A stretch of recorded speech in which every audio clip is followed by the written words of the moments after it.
Want to know, add or remove device care to the app screen to optimize your Samsung phone, but don't know how? Well, no more worries. Here's how you can add or remove the device care app on your phone screen. So let's get started.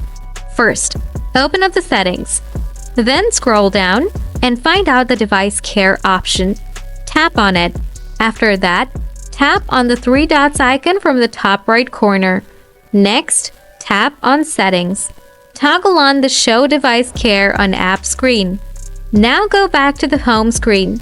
Here is your device care app. Now you can optimize your phone with a click by tapping this app. If you want to remove it from the screen, then tap on the three dots icon again. Tap on settings. Now simply toggle it off and it's removed.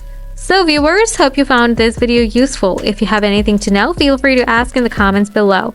See you in the next video. Till then, stay safe. Thanks a million for watching.